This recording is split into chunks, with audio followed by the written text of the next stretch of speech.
Bonjour à toutes et à tous, bienvenue dans ma seconde base autonome durable.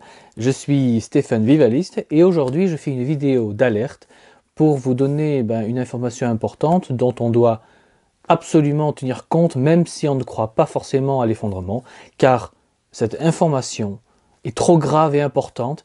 Et n'oubliez pas de vous abonner à la chaîne et de laisser un pouce bleu pour nous soutenir, et surtout pour ne pas rater des informations qui peuvent faire la différence pour vous dans votre vie ou dans votre préparation.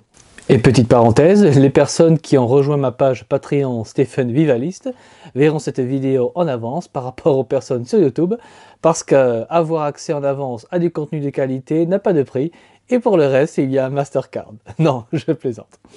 Voilà, donc après cette petite légèreté, sans plus tarder, entrons dans le vif du sujet grave et l'information grave, et accrochez-vous, que le gouvernement chinois a appelé sa population à constituer des réserves de nourriture. Alors officiellement, les explications qu'on nous donne, surtout dans les médias de masse, sont que le gouvernement chinois fait cet appel officiel qui, en Chine en fait, est un ordre. Car dans ce type de pays, le gouvernement ne demande pas. Il ordonne poliment, si vous voyez ce que je veux dire. Bref, pour les médias de masse, le gouvernement chinois fait cet appel parce qu'elle anticipe les conséquences d'une nouvelle vague. Car, à ce qu'il paraît, il y a un regain d'épidémie en Chine qui devrait, on va dire, limiter et perturber les communications et, pire que tout, aggraver les problèmes logistiques et d'approvisionnement du peuple et des villes. Donc le 1er novembre au soir, donc hier quoi, le gouvernement chinois a publié sur le site internet du ministère du commerce chinois un avis qui invite, et là je cite, j'ouvre les guillemets, les ménages à stocker une certaine quantité de produits de première nécessité afin de faire face aux besoins quotidiens et aux cas d'urgence. Je ferme les guillemets. Donc, comme toujours sur cette chaîne, je ne donne que des informations officielles avec des sources considérées comme sérieuses, et ma source aujourd'hui n'est rien de moins que le gouvernement chinois lui-même. Alors pour nos médias, comme le gouvernement chinois n'a pas précisé la raison de l'appel, ni indiqué que la Chine est menacée de pénurie alimentaire, eh bien nos médias font les benets qui ne comprennent pas et qui ne savent pas lire entre les lignes. Alors il faut savoir que le gouvernement chinois a quand même un certain niveau de respect pour sa population, car au vu de la situation mondiale, il est inutile de préciser, et donc le gouvernement chinois part du principe que son peuple n'est pas constitué de débiles mentaux, et donc préciser qu'on est en pleine pénurie alimentaire n'est pas nécessaire, car tout simplement les Chinois en sont tout à fait conscients. Et il n'y a qu'en Occident que la masse dégueulasse ne réalise pas à quel point la situation est grave. Donc que faut-il retenir de cette information d'aujourd'hui? Eh bien, d'une part, que la pénurie alimentaire mondiale est bel et bien réelle et bien grave, comme tout simplement je le prétends depuis des mois. Et donc le gouvernement chinois confirme bien que j'avais raison depuis le début, et que je ne suis pas un alarmiste, mais que la situation alimentaire mondiale est tragique. Car si le gouvernement chinois demande à son peuple de se transformer en survivaliste, stockant des produits de première nécessité, c'est que le gouvernement chinois anticipe les immenses pénuries alimentaires qui vont bientôt nous frapper, et anticipe les hausses de prix des aliments.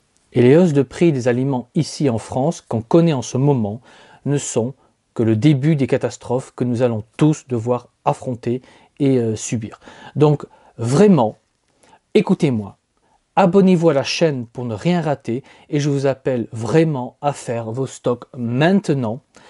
Je vous le dis, on va dire à chaque vidéo, faites vos stocks alimentaires maintenant. Et si vous ne voulez pas m'écouter, écoutez au moins le gouvernement chinois, car eux sont des instances officielles. Ils ont accès à des données et des informations que vous et moi, nous n'avons pas forcément. Alors pour approfondir un peu le sujet, je tiens à préciser quand même que la Chine est le premier importateur mondial de nourriture. Alors la Chine n'est pas du tout, et même très loin, en état d'être autonome sur le plan alimentaire, comme le Maroc peut l'être par exemple. Donc il est normal que la Chine craint plus que les autres, une immense pénurie alimentaire.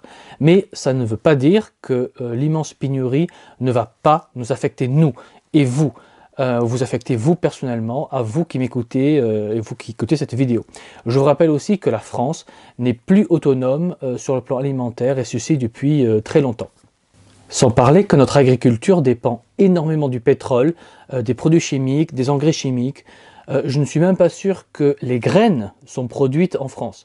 Par contre, on dépend aussi des pièces détachées venues de Chine par exemple, sans parler du fait que de plus en plus d'agriculteurs se suicident. Et s'ils ne se suicident pas, ils ont de plus en plus souvent des cancers à cause des produits chimiques qu'ils balancent sur leur champ année après année. Donc la population agricole française est vieillissante, hélas. Et de moins en moins de jeunes veulent se lancer simplement dans la filière agricole, car les salaires sont extrêmement bas, les conditions de travail de pire en pire, et les heures de travail n'en finissent pas. Donc non, on ne va pas du tout vers l'autonomie alimentaire en France, loin de là même. Donc oui, vous allez très sûrement être impacté dans votre vie privée par ces pénuries alimentaires qui s'aggravent. L'État français devrait aussi, on va dire, appeler les gens à faire des stocks pour pouvoir gérer l'aggravation de la crise alimentaire qui va s'aggraver. L'État français devrait obliger les maires et autres responsables des 36 000 communes en France à faire des réserves stratégiques au niveau communal et de développer la permaculture ou les maraîchers par exemple afin de travailler à leur autonomie alimentaire. Car ce sera la faim et les famines qui vont provoquer l'effondrement de l'État et ce sont les pénuries alimentaires qui vont déchaîner des boucheries sociales qu'on n'a pas vues depuis la Saint-Barthélemy ou la Révolution. Donc le gouvernement est criminel de ne pas faire comme la Chine et d'appeler les gens à se préparer. Et si des maires ou des élus écoutent cette vidéo, s'il vous plaît, au nom de vos administrés, faites des stocks communaux, faites des réserves pour pouvoir nourrir le peuple quand ça va péter. Et vous qui m'écoutez, anticipez aussi en allant de suite au supermarché pour compléter vos réserves de nourriture. Dites-vous que dans le pire des cas, c'est un investissement car cette nourriture, vous allez la consommer à un moment et comme les prix des aliments va continuer d'augmenter, eh bien, en stockant maintenant, vous achèterez votre nourriture par exemple pour 1 €, mais dans 6 mois, il n'est pas impossible que cette même nourriture coûte 1,35 €. Donc en investissant maintenant, non seulement vous vous protégez, on va dire, de la faim, et vous ferez des économies, dans le pire des cas, quand les prix auront encore augmenté.